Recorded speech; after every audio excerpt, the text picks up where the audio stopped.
Am I the asshole for still utilizing my vacation home even though my girlfriend is banned?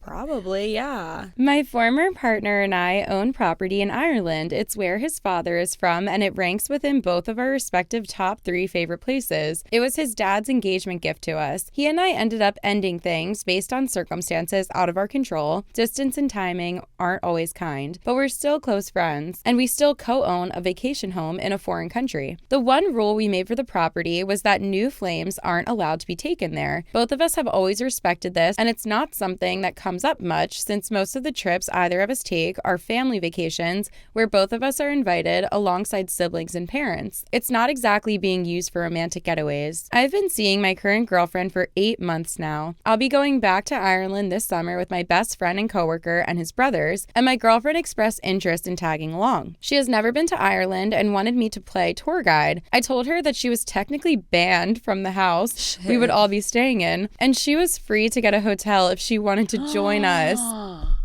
I thought it was all very lighthearted. She had heard me talking about the trip for a few weeks now and had only just begun expressing interest in attending, so I didn't think she was serious. It has turned into a big fight between us where I'm getting called the asshole for even considering going somewhere that she is banned. I mean, yikes. At the beginning, you had me there in the beginning. I know. That's why I have mixed feelings. Yeah, shit. Like, okay, part 1, no, you guys made it. Or no, part 1, you're going somewhere where your girlfriend is banned. Yeah, you're an asshole. Part 2, you made an agreement with your ex not to bring flings there. You gotta stick to it. You're not the asshole. I feel like the opposite. I feel like going somewhere that your girlfriend is banned is like, if you're dating someone for 8 months, like you're allowed to go on vacation by yourself. I feel like he becomes an asshole when she wants to go with him and he's like, oh, well, you can get a hotel, but I'll stay in the house for free. You know? Well, yeah, for sure. That makes, I mean, I was going to go back and forth. Like, yes, you're an asshole. No, you're not. Yes, you are. No, you're not. Like, for sure, that part makes you an asshole. I feel like saying, just the tagline had me under the impression that you and I wanted to go on a trip. Mm-hmm. Only I could stay at this house, so you're cut from the trip. Done. The fact that it was a friend's outing and the person wasn't originally gonna go and like they made this plan to stay at a house that this person's not really allowed in, that does not make you an asshole in the slightest. Saying you can stay at a hotel? Yeah. Yikes. I mean, 8 months also is not a long time to be dating someone. That's kind of how I feel. Really hard to put limits on this. I was thinking about this, though, because it's such an interesting dynamic when it comes to bringing partners on family vacations. Because I feel like our family, if you were dating someone for 8 months, most people in our family would not expect them to be on our family vacation. They wouldn't even be considered. Yeah, but other people, like, I mean, I'm sure if we went to our family and we were like, I really want them to go, they're paying their own way and they're joining us, it would be different. Yeah. But they wouldn't outward be like, and okay, let's also invite that person's boyfriend of 8 months. Like, never. Yeah. But then other people, like, to some families, I guess 8 months is a long time. I mean, know. I can't relate to that. So regardless of whether or not 8 months is a long time to this person, like, they own a house with their ex. And I get that they agreed, like, oh, you can't bring your significant other or new flings. But, like, at what point does that change? I know, what that's if you what are both now married? Yeah, because they agreed no flames. But it's like, is 8 months still considered a flame? Because I wouldn't call 8 months a flame, even though I still would consider it like a fairly new relationship. Yeah, it's not long term, but it's certainly not a flame if they are your significant other for 8 months. So I feel like maybe that's the time where you start to be like, okay, let me talk to my ex, my co-owner of this house, and be like, I'm going to give you the rundown. This person's coming with me. It's not a fling. It's not a flame. And you're not even going to be there. It's also a little bit confusing that OP said we don't really bring our flames because normally when we go on vacations, it's with our parents and our siblings. I don't know what you said in that line, but something made it sound like both families were going at the same time. Oh, I guess it's possible that they were going at the same time, but does it matter, I guess? Well, I think it matters because, like, if your ex and their family are going at the same time as you, how soon are you going to bring around a new person? I don't know. Look, the Kardashians do it. Scott brings his girlfriend on vacation. situation. I know. I'm not one of them.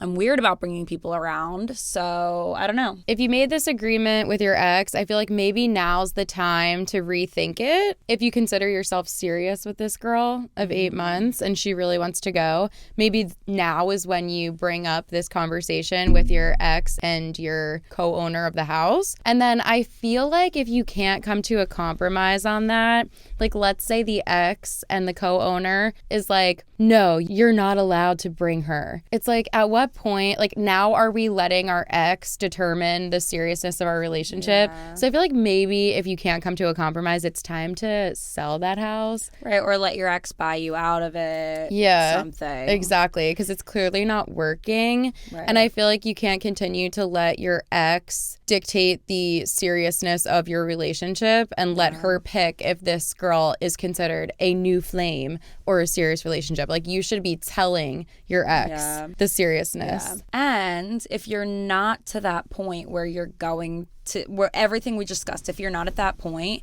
then you need to tell your new girlfriend, here's the situation. I don't own this house. I made these plans with friends under the impression that I would be following the house rules. You are just now asking to tag along. That wasn't something that was planned, and I don't know what to do about it, or they're not going to let you, and I'm sorry. I think that if that is the case, then he should be going and staying in a hotel with her. Something similar happened to me in a friendship where 2 friends of mine, they went on a vacation and stayed at somebody's family member's house. And then they lied to me about the entire trip and like tried to hide it. And when I confronted them about it and I was like, why did you lie to me and not invite me? They were like, oh, well, we were staying with a family member. So like there wasn't enough room for like all of the friends to come. And I was like, okay, if that was me and it was like me and Rebecca going on a vacation and my choices were to either lie to Aaron about it and hide the entire trip and stay for free at my aunt's house,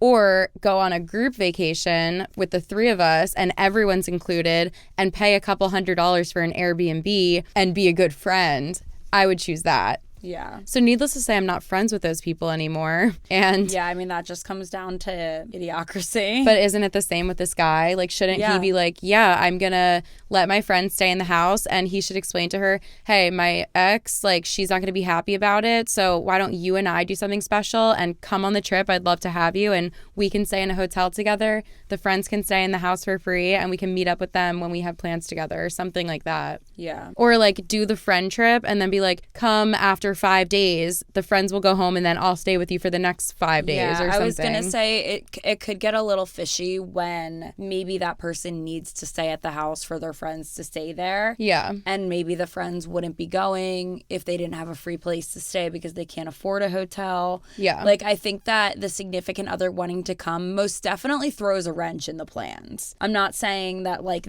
it's totally like easy peasy for OP to just change everything. Yeah. Because it might not be. But that's where if you absolutely can't change the plan, you have to tell your significant other that and figure something else out with them. Yeah. And not just like, oh, go and stay in a hotel alone in this foreign country while I stay with my friends in the comfort of my own home. Yeah. And I'll meet up with you, when I can. Yeah. Like, that is such an asshole move. And how serious is your relationship? Does your ex know that this person is your relationship? If you're going on a friends trip, do you even know that they're actually dating this person? So we don't know if OP is a guy or a girl. Yeah. But it sounds like OP had an ex that was a guy and OP is now dating a girl. So somewhere along the lines, one of these was a same-sex relationship. No, I think that I kind of assumed OP was a man and he's dating a girl now, and his ex was, like, as it doesn't matter what gender his ex was. Well, so anyway, what I was getting at with that is that there's no proof in the pudding about who they're dating. Like, if we were going on an all-girls trip and there was one guy coming, it would be like, oh, maybe that's Erin's significant other. But like maybe they're going on like a mixed thing and like that person doesn't know which one in the group they're dating. Yeah. Or like you don't know if they're dating a man or a woman. Like, I don't know. Like, if there's just no proof out there, they might not even know. And it's just, oh, this is my group of friends going on this trip. I know, it's like a little weird that we have to like run every relationship by our ex. Like, it's just so weird that the ex is involved that much. I feel like you should be able to be an adult and be like, I know we made the deal. This is not a fling. This is my serious relationship, and that's that on that. And if we can't agree on that, then we can no longer share this house because it's not working anymore. And we're incompatible as co-owners. Yeah. But I think the answer, there's a few different answers that you could come to at this point, and none of them involve your girlfriend staying alone in a hotel in a foreign country while you stay in that house alone. Done.